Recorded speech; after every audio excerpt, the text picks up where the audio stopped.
Imagine a town so eager for new faces they will hand you a free plot of land, toss in a baby bonus, or even parade you down Main Street just for moving in. Sounds like early retirement heaven, right? That is the promise behind America's latest land rush. 10 U.S. towns practically giving away property right now, each with rules as quirky as their residents and strings tighter than a Midwest windstorm. But here's what nobody tells you. Most will demand a $100,000 house, a year of your life, and the nearest grocery could be an hour away. Before you pack your bags for the free land fantasy, let us count down the towns, the catches, and why these gifts might cost more than you think. Number 10, Plainville, Kansas. Free land, but with a catch. You are building in Rooks County's version of a metropolis, population just under 1,900. Here, small town comes with big perks. This is a county seat, which means you get your own hospital, schools, and actual sidewalks. The deal sounds almost too good to be true. Pick a lot through the city's economic development program, put down a $500 refundable deposit, and as long as you break ground within 12 months, the land is yours. The lots are roomy enough for a family home and are ready to build. Not just a patch of prairie, utilities, paved streets, the works. Here is the fine print. You have to start building within a year. And we are not talking about a tiny house. The town expects real homes, the kind that keep out Kansas weather, which is less gentle breeze and more move your trash cans indoors. The wind just clocked your mailbox. But unlike the ghost towns you see on late night cable, Plainville actually still has a grocery store, a couple of restaurants, and you are never more than 5 minutes from someone who is related to someone on the city council. This is as close as these free lot towns get to normal. You will find doctors, teachers, and a lunch counter with a real crowd during harvest season. The catch? While you are getting a free lot, you are also getting the wind and the expectation that your house will stand up to it. It is the friendliest place on this list to break a leg or a window, but if you are hoping for a bustling nightlife, your best bet is the high school football bleachers on a Friday. Ready for the next level down? Hope you like quiet because the towns only get smaller from here. Number 9, Marquette, Kansas. This is the kind of place where the word rush hour means 4 pickups and a combine at the only stop sign. Marquette's free land program isn't a marketing gimmick. It's been running for over a decade and has put up 35 real homes in a town with fewer than 600 people. Here, a free lot means you're signing up for something bigger than a roof and a backyard. The deal? Claim your lot, build a home meeting county codes within 2 years, and you're officially part of a community where everyone actually knows your name, because there's only so many names to remember. Low crime isn't just a statistic here. It's the town's unofficial slogan. Walking home from the bar, you're more likely to trip over a friendly dog than worry about anything else. The neighbors aren't just friendly. They'll show up with a plate of cookies and a snow shovel on your first blizzard, but there's a flip side. Services are about as plentiful as shade trees in a Kansas August. Grocery store, you'll be driving 45 minutes minimum. Big box shopping, pack snacks. If your car battery dies, hope it's on a day when the one mechanic isn't out fishing. Picture this. Sunrise paints the sky, you pour coffee, and the loudest thing you hear is a woodpecker auditioning for the town symphony. At potluck dinners, everyone brings real plates, not paper ones. It's the kind of place where missing the annual pancake breakfast is social suicide, and leaving your porch light on after 9 p.m. gets you a text from 3 neighbors. Marquette's free land won't hand you luxury, but if you're looking for a place where neighbors double as family, and you've got the patience for small town pace, this is as real as it gets. Number 8, Loup City, Nebraska. This is where the Midwest gets a little bit weirder and a lot more Polish. The town's website doesn't just advertise free land, they make it a badge of honor. Available lots in the John subdivision pop right up. Move in, build your house within the timeline, and you're officially a Loup citizen. The catch? You'll need to put up a $1,000 deposit and start construction soon after claiming your patch. No, you can't just pitch a tent and call it a homestead. Minimum 1,100 square feet, new builds only, no moving in that 1963 trailer from your uncle's yard. What makes Loup City a destination isn't just the deal, it's the flavor. Every second weekend in June, the streets fill with kolaches, pierogi, and the sound of polka bands battling for decibel supremacy at Polish days. The town's so Polish, the local Catholic parish has a dedicated polka mass, and the Polish consul from Chicago rides in the parade. If your idea of a neighborhood party is a sausage buffet and a beer garden, welcome home. But Lou City doesn't just trade in old world charm. Locals will tell you the night sky here has its own personality, a reputation built on whispered sightings and mysterious light shows overhead. Nebraska ranks 44th for UFO reports, but ask around at Sherman Reservoir after dark, and you'll hear stories about unexplained glows that outlast even the strongest schnapps. Are the lights just crop dusters or something more? Depends who you ask and how many kolaches you've eaten. The land's free, the festivals are real, and the sky sometimes puts on a show. But before you get swept away by the cosmic vibes, don't forget, you're still expected to build soon and join in on everything from sausage making to park cleanups. The next stop, things get stricter, and neighborly expectations reach a whole new level. Number 7, New Richland, Minnesota. Picture a town where the cost of living is 18% below the national average, the population hovers around 1,200, and the local claim to fame is giving away land in the Homestake subdivision. Free, as in $0 for a spacious lot, just shy of a quarter acre. There's a catch though, and it's not just winter that'll freeze your plans. You need to start building your home within 1 year of getting the deed. Commit to that, and you're on your way to owning a brand new house in a town where people still wave at every car that passes. Unlike the bare-bones deals out west, New Richland adds a layer of friendly bureaucracy. You'll need to qualify under income limits, $66,950 for smaller households, or $76,993 if your family is a bit bigger. Even with the land gifted, you're on the hook for about $14,000 in infrastructure fees, paid over 15 years, unless you'd rather fork over $25,000 up front. It's not a handshake and a set of keys.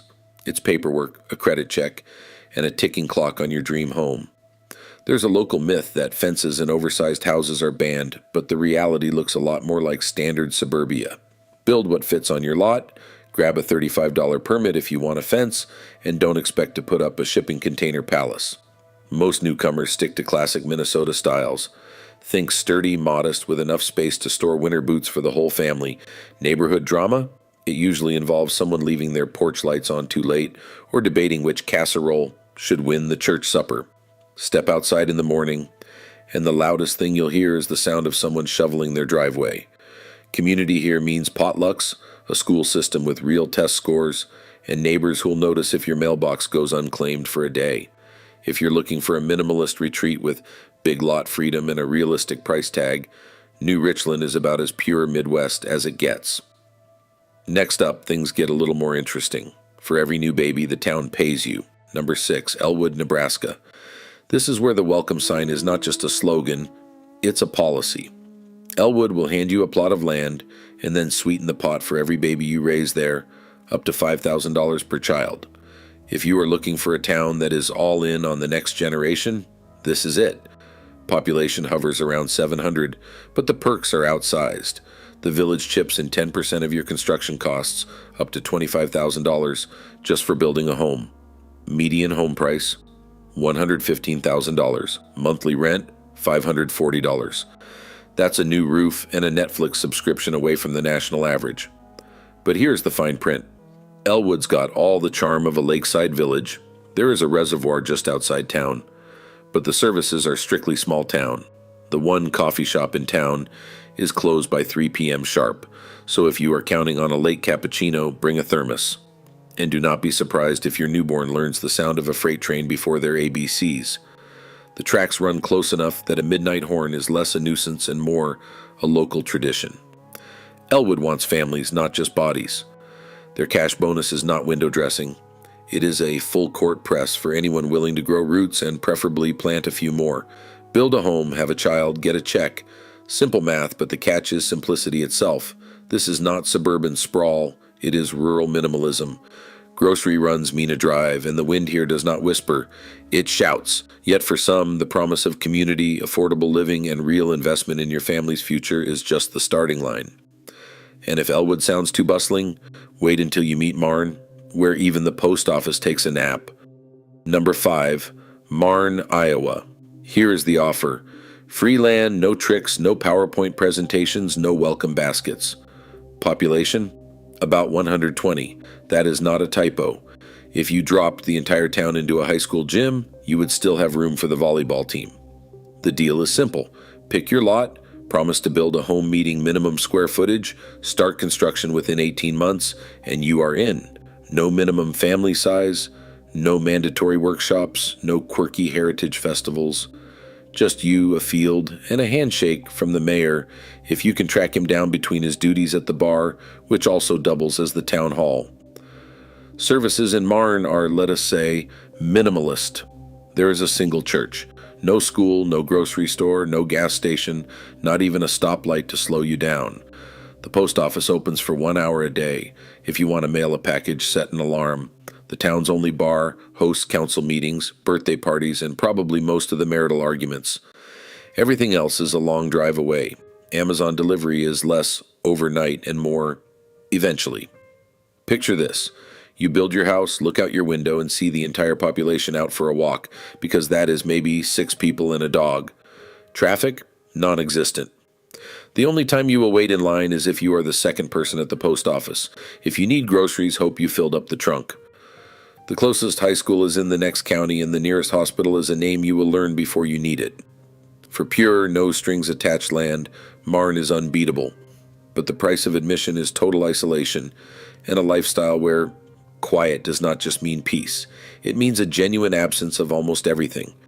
If you are looking for small-town hustle, keep moving. But if the idea of living somewhere so empty your phone barely finds a signal appeals, Marne is as real as rural America gets. Number 4, Harmony, Minnesota. If you are hoping for a spot where technology and folklore collide, Harmony delivers. Think Little House on the Prairie with solid broadband and a singing oak tree that is not just a tourist gimmick. The town hands out free residential lots to families and remote workers. But there is a timeline. Claim your plot and you have got 12 months to build a home. No dragging your feet. This is not just for retirees looking to escape city noise. Harmony wants people willing to plant real roots. Population hovers just above 1,000. That is enough for a decent block party, but small enough that if your dog gets out, someone returns him before you even notice. And yes, there is actual high-speed fiber internet, so your Zoom calls will not freeze, unless your face does first, because here winter does not just mean snow. It is the kind of cold where eyelashes freeze together and the hardware store stocks more ice melt than milk. The grocery store closes at 8 p.m., so forget late-night snack runs unless you count icicles as popsicles. Harmony is known for more than its Scandinavian roots. Near the town square stands the famous singing oak. Locals swear that when the wind is right, the branches hum old folk tunes, equal parts science, legend, and small-town marketing genius. That is not the only thing with a story. Harmony's Amish neighbors bring in tales of hitchhiking ghosts, and if you are lucky, you might get invited to a midnight pie social where someone inevitably swears their farmhouse is haunted. Still, it is not all frozen folklore. Harmony's free land is a real offer, but if you are imagining an easy escape, think again. You will need to actually build, brave winters that make your phone battery shiver, and join a community where the biggest drama is whose snowman survived until April. Ready to trade city sirens for the song of an oak? Next, we head to Nebraska, where a parade might just break out in your honor. Curtis, Nebraska does not just hand you a free lot. They roll out the red carpet, full marching band included. Population 800 and proud of it. This is the only town in America that throws every newcomer a literal parade. Not a metaphor. Move in, pick your spot through the Curtis Land Incentive Program, and the town lines Main Street to welcome you like you just returned from winning Olympic gold. The local high school band plays, parade floats roll by, and someone probably hands you a plate of homemade cookies before you have even learned your mailbox number. The lots are genuinely free, but Curtis ups the ante with a cash bonus. Families with school-aged kids get up to $1,750 just for enrolling at Medicine Valley schools. Houses here go for a median of $100,000 less than most city down payments, and rent averages only $550 a month. The catch? You are living in a place where stores shut down at 6 p.m., the nearest Target is a memory, and the mosquitoes could probably bench press your lunch. Curtis claims the title of Nebraska's Easter celebration capital, so plan to don your bunny ears every spring. The egg hunts are competitive, but the true high-stakes event is outlasting the mosquitoes once the river floods. Picture this. You are the guest of honor at a parade. The whole town waving, kids tossing candy, and your new neighbors introducing themselves by life story, not just first name. By 6:01 p.m., it is all quiet again, except for the sound of distant frogs and the whir of a single streetlight. Curtis is less about anonymity, more about instant belonging. Here, the parade is not just a welcome, it is a promise. Nobody is a stranger for long. So if your idea of community comes with confetti, a handshake, and a closing time that still means sundown, Curtis is waiting, mosquitoes and all. Number 4, Lincoln, Kansas. Think you can just roll in, grab a hilltop lot, and build whatever you want? Not in Lincoln. The town gives away prime lots with water, sewer, and electric already piped in, but only if you play by their rule book. Start building within 6 months or kiss your lot goodbye. 18 months to finish, or it's back on the market. Only single-family homes allowed. Tiny houses, shipping containers, not here. The building codes are written tighter than a grain elevator in January. Lincoln's population hovers around 1,100. It calls itself the post-rock capital, which means the locals literally built homes, fences, and even tombstones out of limestone because wood was scarce when settlers arrived. Around here, people wave at stop signs, and the town's claim to fame might be its 2 diners, both serving meatloaf that could pass for a local currency. If you're hoping for laid back, think again. The wind will try to take your roof, but the building inspector might get it first. Beatrice, Nebraska doesn't just nod to history, it revives it, Homestead Act and all. In 2010, the city launched a modern land rush. Grab a free lot, build a home worth at least $100,000 within 12 months, and stick around for a year. Sounds easy, but the reality can be as chilling as a Nebraska January. The median home price is $125,000. That's a starter ranch and a snowblower. Rent averages $700 a month if you're not up for owning. But here's where things get strange. Beatrice's Paddock Mansion is on the haunted hot list, with locals and curious ghost hunters claiming full-on paranormal encounters. Some nights, the only thing scarier than the job market is the chance you'll bump into something otherworldly on the staircase. Stick out the harsh winters, the job drought, and the goosebumps, and you might just make it past the 2 or 3 year mark. Most don't. Free land, but no free lunch. And definitely no free pass on the ghosts. Across all 10 towns profiled here, every land offer requires new residents to build within strict timelines, often 1 or 2 years, and invest in homes valued from $100,000 to $200,000. Census data and local records confirm that most of these small communities have fewer than 1,200 residents, limited health care, and few full-service amenities. Documented departure rates like those reported in Beatrice, Nebraska, show that many newcomers leave within 2 to 3 years, citing isolation or lack of jobs. While some programs offer unique perks, from welcome parades in Curtis to baby bonuses in Elwood, the evidence is clear. Free land is never truly free. Program guidelines, city documents, and resident interviews reveal the real objective: to reverse population decline, not guarantee retirement ease. The long-term impact on local economies and community life remains uncertain. For now, the record shows that these offers come with demanding conditions and remote realities. Anyone considering a move should weigh the facts carefully because the true price of free land is written in the fine print.